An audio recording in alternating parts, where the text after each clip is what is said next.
Masechet Shabbat Daf Kuf Yud Zayin. On commence Bezrat Hashem Daf Kuf Tet Zayin Amud Bet en bas à l'avant-dernière ligne. On avait vu la marloquette entre Rabbi Ishmael et Chachamim dans la Braïta à propos du Korban Pesach, l'agneau du Pesach. L'agneau du Pesach, on a vu, selon Rabbi Ishmael, on peut le dépecer jusqu'à la poitrine, mais pas plus. Selon Chachamim, il n'y a pas de problème de lui enlever toute la peau. La Gemara ramène que la discussion entre Rabbi Ishmael et Chachamim, elle se basait sur la comparaison avec notre Mishnah à propos du Sefer Torah, à savoir, est-ce qu'on peut porter l'étui du Sefer Torah avec des pièces d'argent, en même temps que le Sefer Torah pour le sauver d'incendie, oui ou non. Donc dans la Mishnah, on a vu que c'était permis, et de là, les Chachamim voulaient prouver qu'il était tout de même permis de dépecer la bête tout entière, l'agneau tout entier, pour l'honneur du Korban, de manière à ce qu'il ne pourrisse pas, par exemple, et donc pour pas qu'il se chauffe. Donc de là, on a une preuve que c'est permis.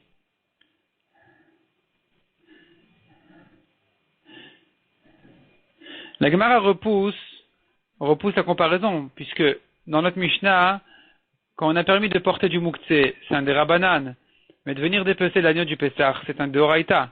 Dépecer, c'est une des 39 Melachot. Donc la comparaison n'est pas compréhensible. C'est pas parce qu'il est permis de toucher du Mouktsé, de porter du Mouktsé, qu'il sera aussi permis de faire une Melacha. Même si là-bas on a permis en l'honneur du Sefer Torah, et qu'ici on en a besoin en l'honneur du Korban Pessah, eh bien quand même on va pas permettre un Deoraita. Donc on en était là. Maintenant on voit la suite à l'avant-dernière ligne, comme on a dit, de Dafet Kuftet Zayin Amud Bet.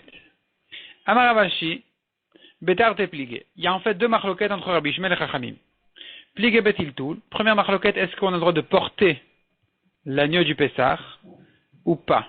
Donc une fois qu'on l'a ouvert et qu'on a sorti les graisses pour les mettre sur le misbéach, les brûler au misbéach, et n'oublions pas, il s'agit de Shabbat, le 14 Nissan qui est tombé Shabbat, le soir, donc Motzei Shabbat, ce sera l'El Seder, pendant lequel on va manger, et avant ça, évidemment, griller le Korban Pessah, l'agneau du Pessah, pour le manger ensuite.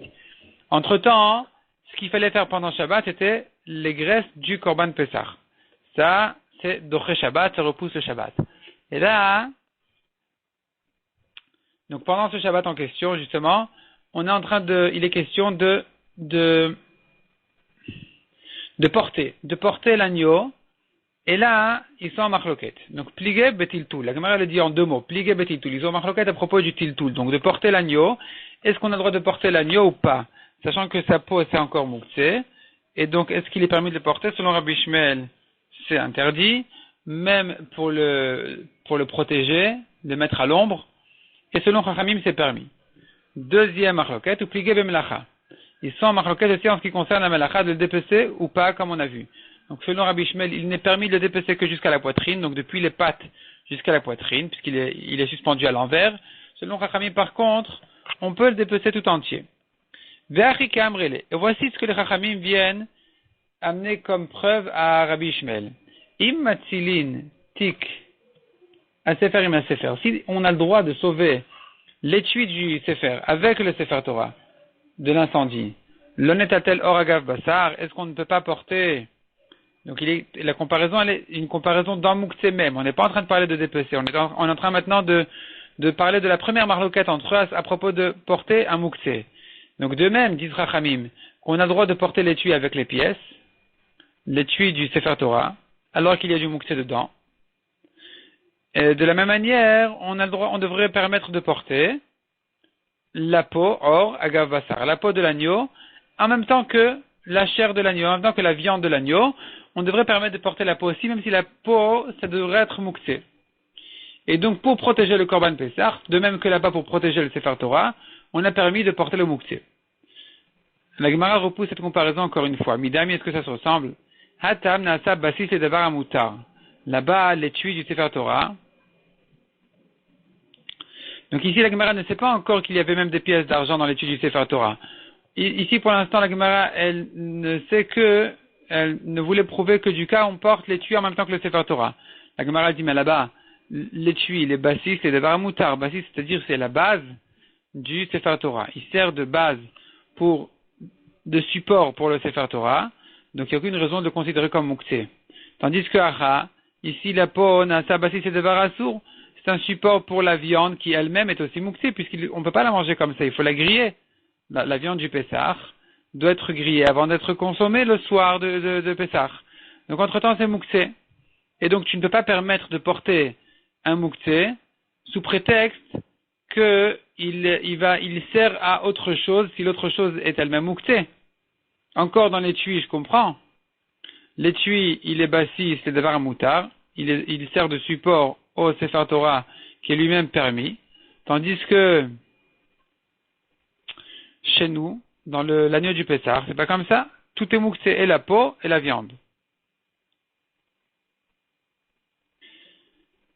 Et là répond la Gemara, Achike Amrele. Voilà ce que les Chachamim ont voulu dire. Si on permet de porter l'étui du Sefer Torah avec le Sefer Torah, même s'il y a des pièces là-bas, l'honnête altel or agav basar, est-ce qu'on ne va pas permettre de porter la peau en même temps que la viande du Pessah? Donc de même qu'on a permis pour le Mouktsé, de même qu'on a permis pour le Sefer Torah de porter même du Mouktsé, ici aussi on va permettre de porter du Mouktsé pour garder bien le Korban Pessah. Repousse la Gemara la comparaison à nouveau en disant Midami, est-ce que ça se ressemble?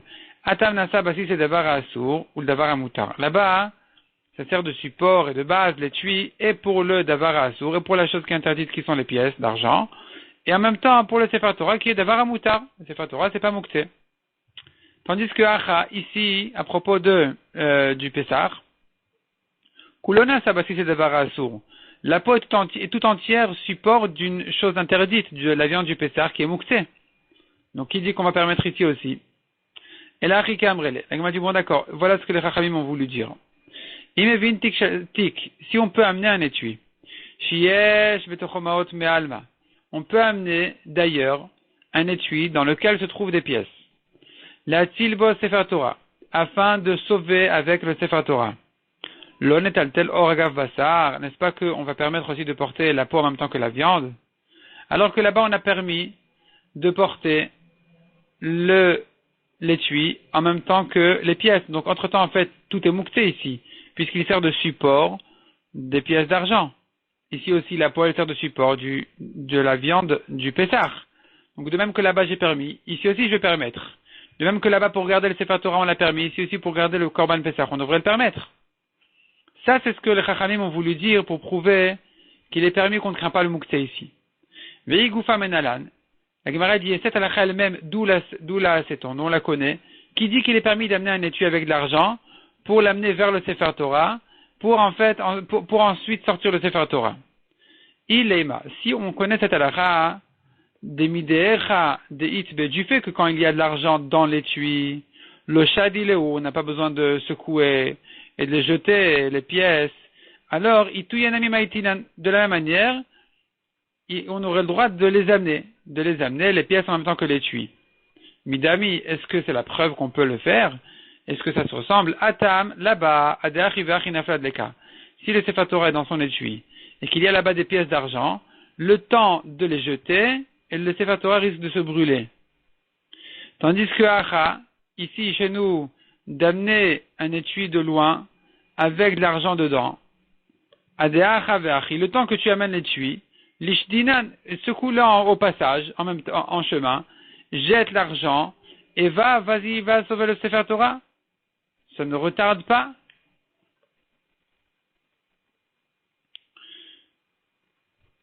Et la Marmar Barabashi. Le Olam Kedamridan Meikara. La Gemara revient bien en arrière. La Gemara retrouve la première réponse qu'on avait dit en haut, de dire que la discussion entre Chachamim et Rabbi Ishmael, ce que les Chachamim ont voulu prouver contre Rabbi Ishmael, c'est de permettre de dépecer l'agneau du Pessah, de la même manière qu'ici on a permis de porter de l'argent pour protéger le Sefer Torah. Mais des kakashi alach. Et la question qu'on a posée là-dessus, c'est bien différent. Là-bas il était question, à propos du Sefer Torah, c'est qu'une question de tiltul, de porter du Mouktsé, qui n'est qu'un des Rabbanan. Ça c'est permis. Ve'acha, tandis que chez nous, de dépecer l'animal, c'est une melacha, c'est un deoraita. C'est une melacha interdite minatora, évidemment que ce sera interdit. Répond la Gemara Kegon, de l'okabaïl et le or. Il s'agit de quelqu'un qui n'a pas besoin de la peau. Donc quelqu'un qui n'a pas besoin de la peau, ici ça devient une melacha chez En Sricha Legoufa. En général, quelqu'un qui vient dépecer l'animal, c'est une melacha, donc de dépecer, c'est un travail, et il a besoin de la peau. Donc, c'est un travail qui est nécessaire. Le but de la melacha, c'est d'obtenir justement la peau. Ça, c'est la melacha. Mais quelqu'un qui vient dépecer, pas pour garder la peau, mais pour garder la chair du korban, c'est plus un deoraita, c'est plus une melacha.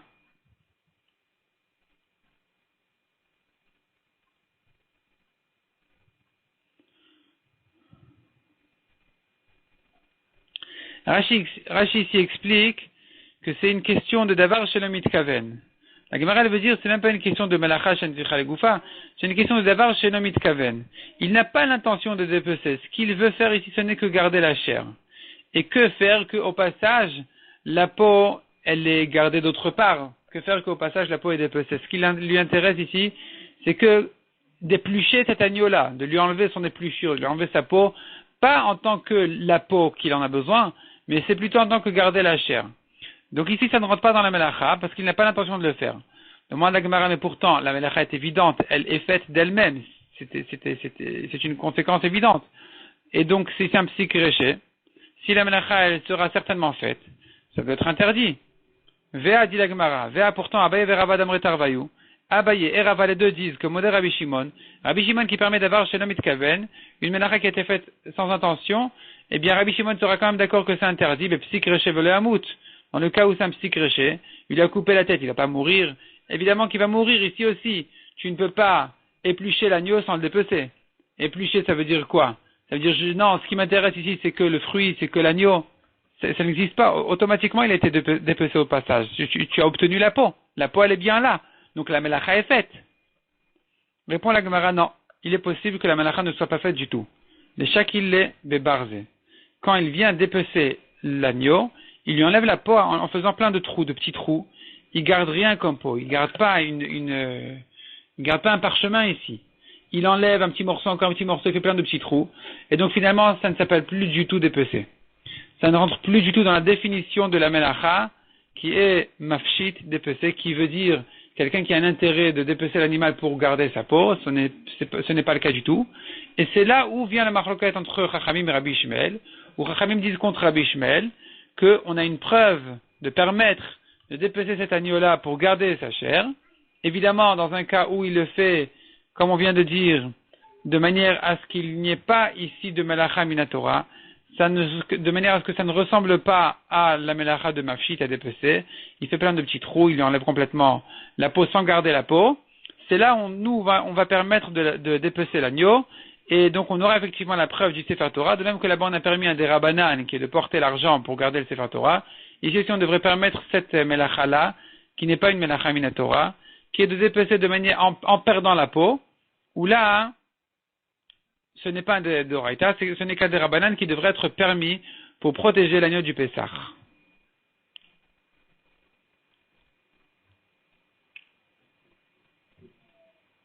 On continue aux 2 points. On a vu dans la Mishnah, où est-ce qu'on sauve tous les Kitva à Kodesh?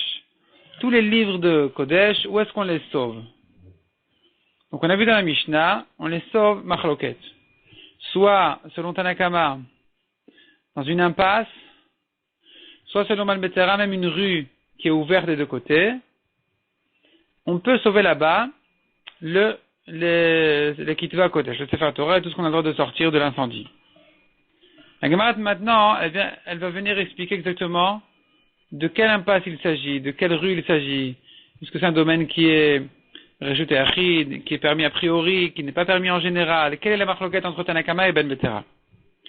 Donc la Gemara vient bien rentrer dans les détails. Echidami mefoulash, à quoi ressemble le mavoy mefoulash, la rue qui est ouverte? Echidami shano mefoulash, à quoi ressemble l'impasse qui est fermée?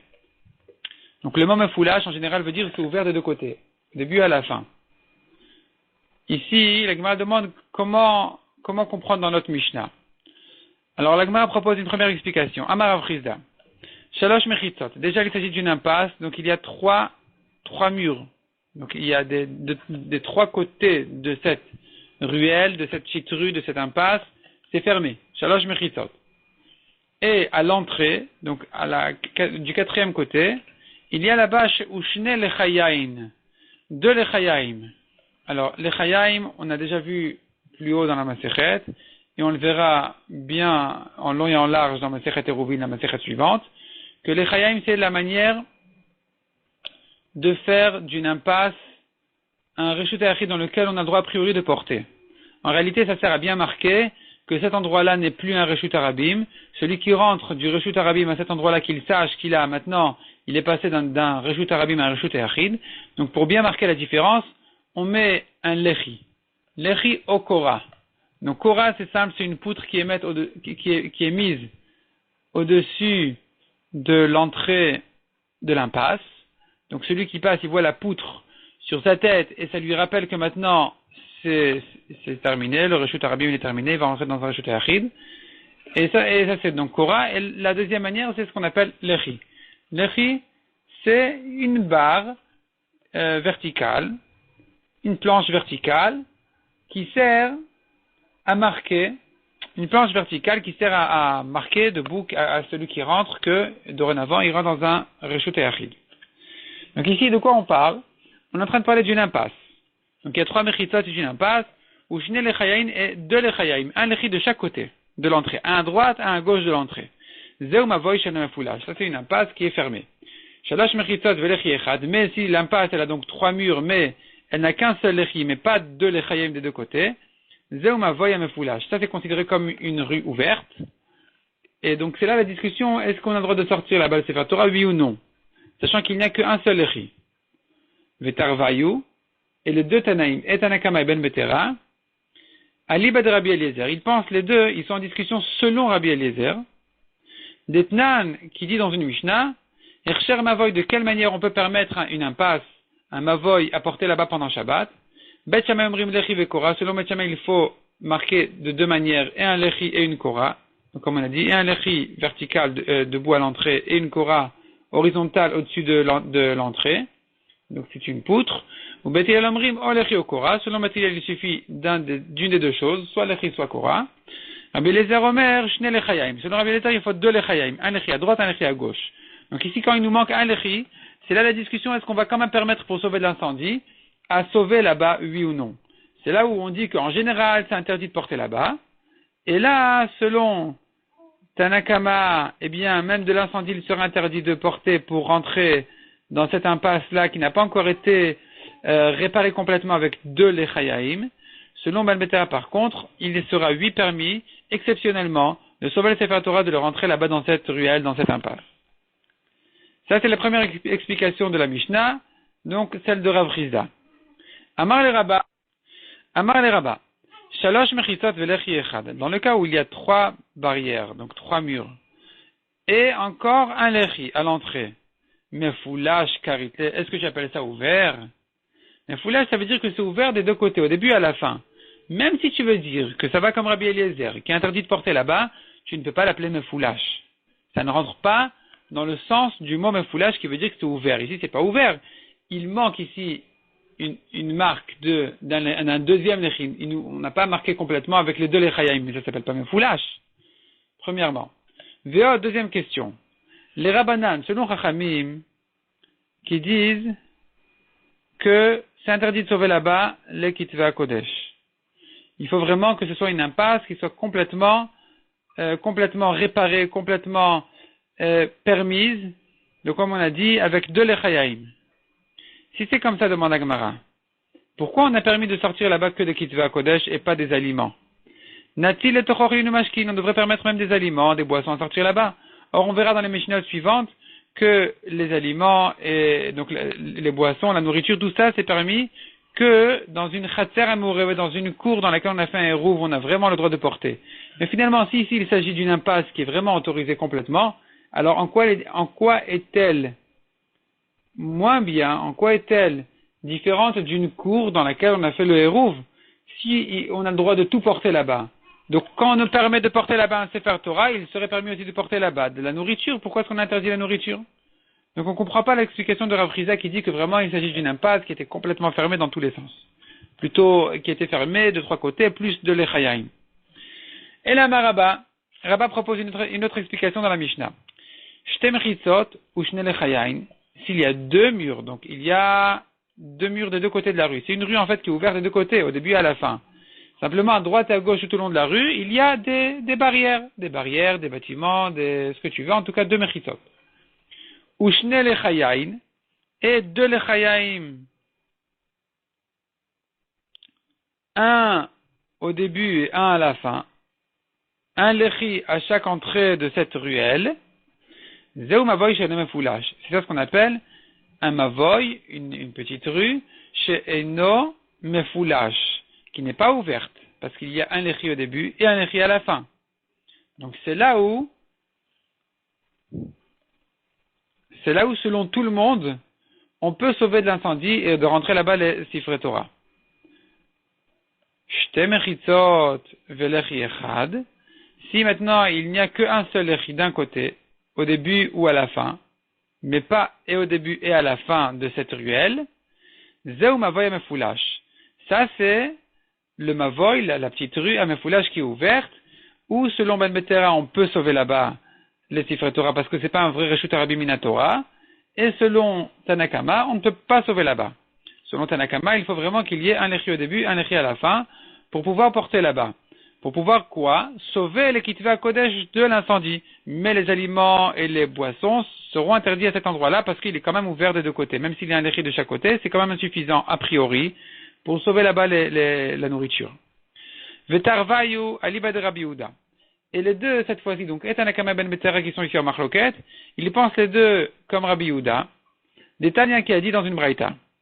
Yeter alkan amar Rabbi Yehuda. Donc, en fait, la camarade vient expliquer comment est-ce qu'on ose dire qu'il suffit de deux mechitzot minatora.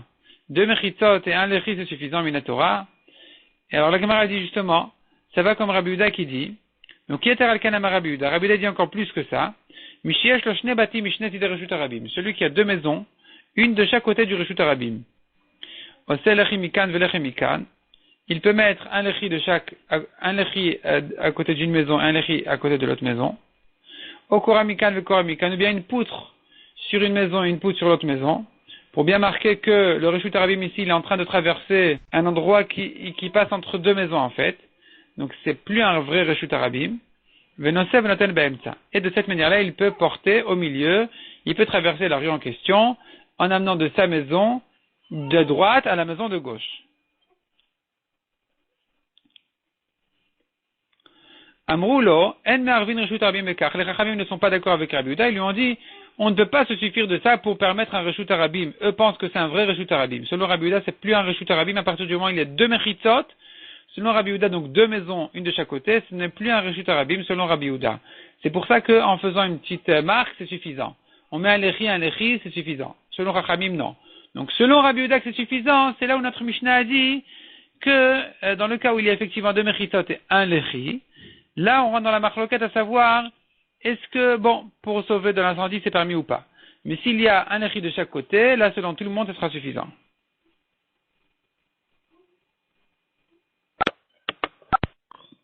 Amar le Abaye. Abaye dit à Rabba. Ladi Dachnami, d'après toi aussi, toi qui objectes à Vrizda, toi qui, il y a quelques minutes, tu objectais à Vrizda, et tu étais obligé de venir maintenant avec une nouvelle explication dans la Mishnah. Qu'est-ce que tu as gagné? Tu as peut-être répondu à ta première question, comment est-ce qu'on appelle ça, mes foulaches, mais tu n'as pas répondu à ta deuxième question. D'après toi aussi, les Rabbanan, selon Rabbanan, qui disent que on ne peut sauver les Sifrei Torah que si vraiment il y a un lechi au début et à la fin de cette ruelle, alors bien si c'est comme ça, tu es en train de dire que Rabbanan pense comme Rabbi Yehuda que c'est suffisant a priori? Alors pourquoi est-ce qu'on ne peut sauver là-bas que des Sifrei Torah? Natil et Tochoch l'Inumashkin, on devrait permettre de sauver là-bas aussi de la nourriture et des boissons? Et là répond la Gemara, on tourne la page. Et là, Ravashi. Troisième explication dans la Mishnah. Shalosh mechitzot velechi echad, s'il y a trois barrières. Et un lechi, zemavoy sheino mefoulash. Ça s'appelle ouvert. Ça s'appelle une ruelle ouverte. Shalosh mechitzot belo lechi, pardon, sheino mefoulash, je veux dire c'est fermé. Donc je reprends. Trois barrières et un lechi, c'est mavoy sheino mefoulash. C'est une impasse fermée complètement. Et donc, selon tout le monde, on peut sauver là-bas des Sifrei Torah. Shalosh mechitzot belo lechi, trois barrières sans lechi du tout. Zeu mavoy mefoulash. C'est ce qu'on appelle C'est ce qu'on appelle ouvert. La fille Rabbi Eliezer d'Amar Beinan Lechayaim, même selon Rabbi Eliezer qui a dit qu'il nous faut un lechi de chaque côté, Anemil et l'ochin mashkin. On en a besoin des deux lechayaim que pour sauver là-bas des nourritures et des boissons. Aval et Sefer Torah, mais pour sauver un Sefer Torah, Bechad lechi sagi. Un lechi est suffisant. Donc c'est ça ce qu'on a vu dans la Mishnah, que il se peut, donc selon comme on a dit, Mavoy Shenom et Foulash. Un lechi. Donc finalement il sort comme ça. Un lechi est suffisant pour un Sefer Torah. Et peut-être même sans lechi du tout. C'est ça la marloquette dans la Mishnah. Selon Manmetera, même sans lechi du tout. Selon Chachamim, il faut quand même un lechi pour permettre de sauver les Sefer Torah. Mais pour sauver là-bas les nourritures et les boissons, il faut quand même deux lechayaim selon Rabbi Eliezer. Mishnah suivante. Matilin mazan shalosh seudot. Maintenant on passe à la nourriture. Donc combien de nourriture on peut sauver de l'incendie? La Mishnah nous dit comme ça, on peut sauver mazan shalosh seudot, la nourriture de 3 repas, araoui l'adam l'adam, araoui le behema le behema. Ce qui est mangeable pour des hommes, il sauve pour un homme. Et ce qui est adapté aux animaux, il sort aux animaux. Donc 3 repas, c'est la quantité de la nourriture qui peut sauver pendant Shabbat. Keitzad, la Mishnah explique quand est-ce qu'on peut sauver 3 repas. Naflad le kabel le Shabbat. Si l'incendie est tombé vraiment à Dakat Nerot. Donc à l'entrée du Shabbat, on n'a pas encore mangé le premier repas de Shabbat. Matilin mazon shalosh seudot, on peut effectivement sauver 3 repas. Beshacharit, si le matin avant la Seuda, avant le repas, l'incendie est arrivé, alors Matilin mazon shte seudot, il peut sauver 2 repas. Pour Seuda Shnia, Seuda Shlishit. Les deux repas de la journée en fait. Bemincha, si l'incendie est arrivé l'après-midi, mazon Seuda achat, il peut sauver le Seuda Shlishit. Rabbi Yossi Omer, Lolan Matilin mazon shalosh seudot. Selon Rabbi Yossi, on peut toujours sauver 3 repas pendant Shabbat. Demande à Gemara. Et ici vient la grande question. Mirte beter akatarach. Puisque finalement on est en train de dire qu'il est en train de sauver. On verra ensuite, on l'a vu déjà en haut, aussi, que la nourriture et les boissons, on ne les sauve qu'à un endroit où vraiment c'est permis de porter. Alors si c'est un endroit où il est vraiment permis de porter, pourquoi est-ce qu'il est limité? Pourquoi il ne peut pas sortir tout ce qu'il a dans la maison? Il n'a qu'à sortir toute la nourriture qu'il a dans la maison.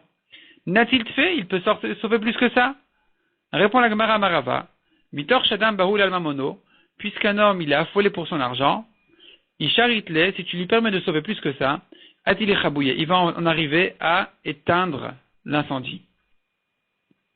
Or, éteindre l'incendie, c'est interdit pendant Shabbat. Aujourd'hui, c'est différent parce que on a l'électricité, il y a des gens qui peuvent pas, on ne sait pas, des grands bâtiments, il y a des gens qui habitent plus haut, plus bas, on ne sait pas, ils peuvent pas se sauver. Et il y a aussi des endroits où il y a du gaz, etc. Donc, aujourd'hui, on est obligé d'éteindre les incendies pendant Shabbat. Mais, du temps de la Gemara, de la Mishnah, et même bien plus tard encore, où il n'y avait pas tout ça, il y avait des petites maisons, chacun était dans sa petite maison en bois, il a qu'à sortir, et la maison, elle monte en feu, et c'est tout. Et c'est tout. Il y a pas de danger. Il sort, lui, sa femme, ses enfants, et c'est terminé. Sauf si vraiment tout le village risque de monter en feu, là c'est autre chose. Mais en tout cas, a priori, en principe, c'est interdit d'éteindre l'incendie. Donc quelqu'un qui va commencer à sauver, et encore à sauver d'autres choses, de plus en plus, sans limite, disons s'il n'est pas limité à sauver tout ce qu'il a envie, il va tout simplement se mettre à éteindre l'incendie de manière à sauver le maximum. Et c'est pour ça que pour qu'il n'en arrive pas à ça, on l'a limité. On a dit que tu sors 3 repas et c'est terminé. Amar le Abaye. Abaye demande à Rava sur son explication. Et là, Tanya, alors comment tu vas comprendre la Braïta qui dit Nishbera lo chavit borosh gego, son tonneau s'est cassé sur son toit, mais vikli ou manière tartea, il amène un récipient, il le pose en dessous de son tonneau de manière à recevoir le contenu de son tonneau sans qu'il se perde. Ou il va chez vikli acher viklot, mais il n'a pas le droit d'amener un autre récipient, et viklot, ça veut dire que si maintenant ça commence à sortir, à couler du toit, ça sort du toit, et que donc maintenant il y a un jet à l'extérieur, il amène un récipient en dessous du jet pour recevoir et sauver le vin qui coule là-bas, ça s'interdit. Qu'il y a ou bien d'amener un autre récipient pour vraiment ramasser sur le toit la flaque qui est en train de sortir. Et ça, c'est interdit. Hata Maik Zeraïka. Là-bas, pourquoi on devrait interdire ça? Qu'est-ce qu'il y a décrété? Quel est le problème? Tout est permis. Y a-t-il un problème de recevoir du vin sur son toit? De toute façon, il est dans sa cour maintenant. Sa cour, c'est le même Reshut Achid. Répond la Gemara, Achinamik Zera. Ici aussi, on a décrété, Shamay Avik Lider Reshut Rabim. Il va amener un récipient, et finalement, les récipients qu'il a à la maison sont insuffisants. Et alors, il va amener de chez son voisin encore d'autres récipients plus grands que ceux qu'il a chez lui. Et il ne réalise même pas qu'il est en train de traverser un Reshut Rabim. Donc c'est pour ça que les Rachamim lui ont dit de ne pas s'affoler autour du sauvetage, en fait, de son tonneau, qu'il laisse tomber, c'est perdu, c'est perdu. La seule chose qu'on peut lui dire, c'est que gentiment, il mette un récipient en dessous. Et de cette manière-là, de toute façon, il est découragé, il sait qu'il a perdu, et donc il n'est plus affolé, et il ne va pas en arriver à des melachot.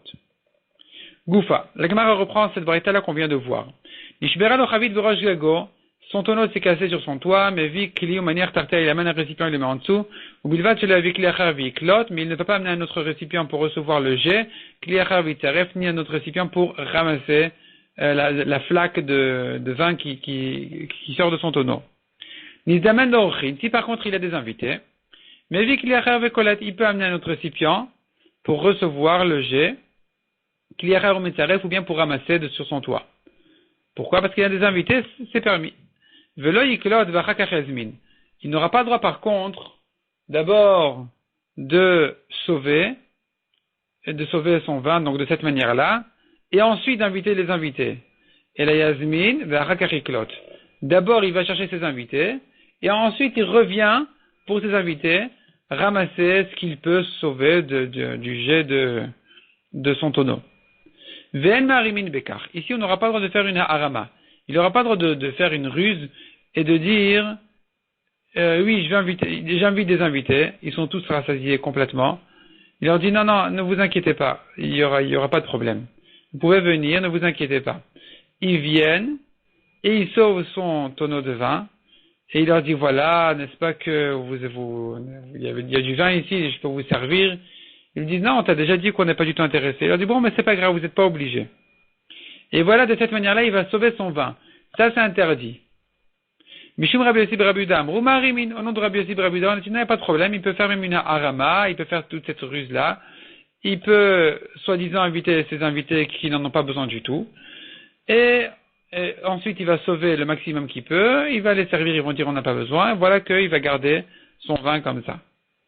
Lema beplukta de Rabbi Eliezer et Rabbi Yoshua kamiflagi. La Gemara dit, disons que c'est une marloquette de Rabbi Eliezer et Rabbi Yoshua, à savoir est-ce qu'on permet une harama, oui ou non. On permet de faire comme ça des trucs pour sauver ou pas. Detania, Otovet bnosh naflu labor. Lui et son fils qui sont tombés dans le puits. Donc il ne s'agit pas ici d'un homme et de son fils, il s'agit ici d'une vache et de son veau. La vache et son veau sont tombés dans un puits pendant Yom Tov. Et maintenant, il veut les sortir du puits pour les manger pendant Yom Tov. Faire la shrita et les manger pendant Yom Tov, c'est permis normalement. Le problème, il est qu'il n'aura pas le droit de faire la shrita de la vache et de son petit le jour même. Comme la Torah dit, Voto vet beno, lo tishratu biyom echad. Veshor ose oto vet beno, lo tishratu biyom echad. Un taureau ou un agneau, lui et son petit, tu n'auras pas le droit de les égorger le jour même. Donc maintenant, on est aujourd'hui Yom Tov. Comment faire pour sauver la mère et son petit du puits, alors qu'il n'aura pas le droit de les égorger les deux? Il se trouvera donc qu'il va en sauver un en trop. C'est une fatigue qui n'est pas permise pendant Yom Tov, puisqu'elle ne sert pas Yom Tov même. Donc qu'est-ce qu'il doit faire? Rabbi Eliezer Omer, selon Rabbi Eliezer, il n'y a pas de problème. Malet Arishon Almenat Eshochato. D'abord, il sort le premier du puits.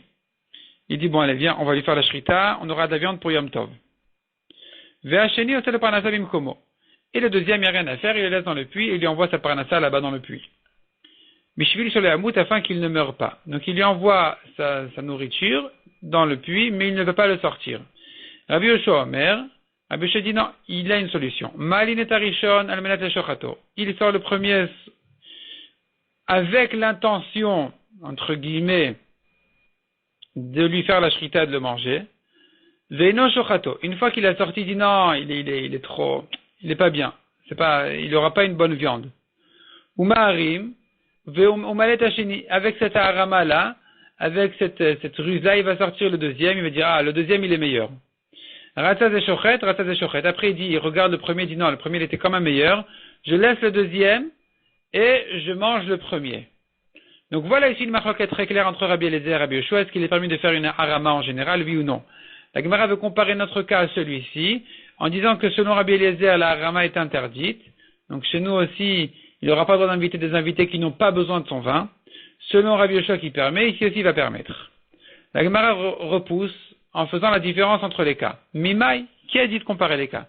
Dilma, peut-être que Adkanokama Rabbi Eliezer Atam, jusqu'ici Rabbi Eliezer n'a dit que là-bas, tu peux sauver le deuxième, donc le veau ou la vache, en lui jetant sa paranassa dans le puits. Avalacha, mais chez nous avec le tonneau, de l'oefchar, où vraiment il n'a pas de solution, il ne peut pas sauver le vin sans faire cette harama, il est obligé d'inviter des invités alors qu'ils n'en ont pas besoin. Peut-être que là, ici, Rabbi Eliezer ne va pas interdire de faire la harama, il va permettre pour sauver, il n'a pas d'autre solution. Le veau, il a une solution, il lui jette dans le puits, ici il n'a pas d'autre solution, ça sera permis. Ou, dans l'autre sens, on pourra dire aussi. Jusqu'ici Rabbi Yoshua n'a dit que là-bas de permettre la harama, mishum dikatar balechaim. L'animal, il souffre là-bas dans le puits. Donc, pour pas qu'il souffre, on a permis de le sauver. Aval achad elekatar balechaim. Mais ici, où il n'y a pas de tar balechaim, il y a son vin qui s'en verse. Et c'est le seul qui souffre de ça, c'est le propriétaire. Ça s'appelle pas tar balechaim. Donc ici, l'eau, ça sera interdit. Ça sera interdit de faire une harama, d'inviter des invités, soi-disant, pour sauver en fait son vin. Ça sera interdit peut-être. Donc on n'a pas de preuve que la marloquette de Rabbi Eliezer et Rabbi Yoshua est la même que sera apportée aussi dans le cas des invités. Donc on n'a pas de preuve que c'est la marloquette que Rabbi Yossi et Rabbi Yehuda et Tanakama. Tanu Rabbanan, la Gemara continue à traiter le cas de l'incendie. Qu'est-ce qu'on a le droit de sauver? Itil pat nekiya, s'il a sorti un pain propre, en masil pat adraa. Il ne peut pas sortir un pain avec des mélanges de toutes sortes de toutes sortes de pots, d'épis, de blé, qui a mal été travaillé, qui a mal été nettoyé. Donc il a sorti un premier pain, il ne peut pas dire non mais je préfère l'autre. Pourquoi? Parce que c'est pas vrai. Tu préfères pas l'autre. Pat adraa.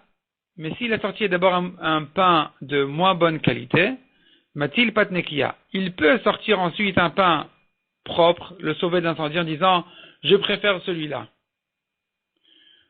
Ou matilim yama kipurim le Shabbat. Autre halakha que dit la Braïta, on a le droit de sauver de Kippour à Shabbat. Un Kippour qui est tombé vendredi et l'incendie est arrivé donc ce vendredi-là de Kippour. Donc aujourd'hui ça n'existe pas selon notre calendrier aujourd'hui, mais à l'époque ça pouvait venir un Kippour qui tombe vendredi. On aurait le droit de sauver des repas en plein Kippour pour Shabbat le lendemain de ce Kippour. Avalom Shabbat yama Kippourim, mais pas dans l'autre sens. On ne peut pas sauver pendant Shabbat pour Kippour qui tombe dimanche. Donc il n'a qu'à travailler dimanche soir pour se débrouiller à manger. Évidemment, c'est pas la peine de dire que de sauver de Shabbat et Yom Tov qui tombe dimanche, c'est aussi interdit. Ni même de ce Shabbat à Shabbat prochain, même quand il sait qu'il n'aura rien, il n'aura pas d'autre pain toute la semaine. Ce pain-là, c'est le pain qui devrait lui servir Shabbat prochain. Il veut le sauver maintenant, c'est quand même interdit. Tanoura Banan. Shacharpat Batanur Vekidesh Alabayom. Nouveau cas. Quelqu'un qui a oublié son pain dans le four. Il a oublié son pain dans le four et voilà que Shabbat est arrivé. Or, pendant Shabbat, il est interdit de sortir du pain du four. C'est une fatigue qui est interdite pendant Shabbat. Qu'est-ce qu'il fait? Matilil Mazan Shalosh Seudot. Il sauve du four des repas, des pains pour 3 repas. Veomer La'acherim, Bo Vatil Lachem. Et il dit à d'autres personnes, venez sauver pour vous. Donc chez Ourodé, quand il enlève le pain du four, l'oïr de Bemarda, il ne peut pas utiliser le récipient qui sert à ça, qui sert à décoller le pain des murs, des parois du four. parce que c'est un comportement de chol. Et la besakin, il peut par contre utiliser un couteau, ça sera permis. Demande la Gemara, est-ce qu'on va permettre, va donner de Rabbi Shmuel, l'ota c'est comme melacha. Tu n'as pas le droit de faire aucune melacha. Yatzat kiyat shofar urdiat apat. On apprend d'ici que de sonner du shofar et de décoller le pain du four ne rentre pas dans les travaux parce que shi chochma veda melacha. C'est une chochma de savoir sonner du shofar, c'est une chochma de décoller le pain du four, bien, sans le décomposer. C'est pas une melacha, donc ça ne rentre pas dans l'interdiction de melacha. Donc, se revient la question en réalité. Pourquoi est-ce qu'on a eu besoin de le faire avec un couteau? Pourquoi les chachamim ont interdit de sortir le pain de ce four avec le récipient habituel? Répond la Gemara, Kama defshar leshanouy meshaninan. Ce qu'on peut faire comme changement, on le fait. Puisqu'en général, c'est interdit de décoller le pain du four pendant Shabbat, alors même s'il en a besoin, les chachamim demandent quand même de faire un chinou, de faire un changement. Amar Abrizda, Lola Meshki Madame Lotat Shabbat, un homme doit se lever vendredi, le matin tôt, pour commencer à préparer Shabbat. Chez Neymar, comme il est dit, donc on apprend du Pasouk, où Israël était dans le désert, ils mangeaient la manne, le pain qui tombait du ciel, et là-bas le Pasouk nous dit, chez Nehemar, comme il est dit, Vaya Beyam Hashishi, et il sera le 6e jour, Ve'echinu et asher yaviu. Ils vont préparer ce qu'ils amènent. Donc ils amènent la manne à la maison, ils amènent 2 parts de manne vendredi matin, et ils vont le préparer. Les altar, immédiatement. Puisque la Torah dit Ve'echinu et asher yaviu, ils vont préparer ce qu'ils amènent. J'entends de là que dès qu'ils l'amènent, ils le préparent. Or, ils l'amenaient le matin. Donc on entend de là que dès vendredi matin, il faut commencer déjà à préparer Shabbat. Amar Rabbi Abba. Beshabbat, chayav adam nivtsoa al shte kikarot. Pendant Shabbat, un homme doit faire la bracha sur 2 pains. Nirtiv lechem mishne, car il est écrit un double pain. C'est-à-dire que il est ramassé vendredi lechem mishne, le pain de vendredi et le pain de Shabbat. En souvenir de ça, on fait les repas du Shabbat sur 2 pains. Amar Ravashi, chazina el Rav Kana. Ravashi raconte qu'il a vu Rav Kana, de nakat tarte ou batzachada. Il prenait dans ses mains 2 pains de chalot, et il ne coupait que un seul. Amar, laktuktiv. Il a dit, à propos de l'echem mishne, du double pain, la Torah dit laktu. Laktu, ça veut dire ramasser. Donc, quand je tiens les pains pour faire la bracha, il en faut 2. Mais, quand je les mange, quand on coupe le pain, c'est pas écrit qu'il en faut 2, il suffirait d'un seul. Dans les poskim, on voit une marloquette dans les poskim, à savoir, est-ce qu'il faut effectivement couper les 2 chalotes ou pas? Donc, selon les Sfaradim, il est suffisant de couper une chala. Il y a des poskim qui disent quand même qu'il faut couper les 2 chalotes chaque repas. Rabbi Zera raconte à Gemara, Hava batza akula sherute. Rabbi Zera, il coupait un pain, une grande tranche, qui lui sera suffisante pour tout le repas. Et donc, il montre combien la mitzvah lui est précieuse, lui est chère, que Rachidi, il se renforce à manger beaucoup. Amal Ravina el Ravashi.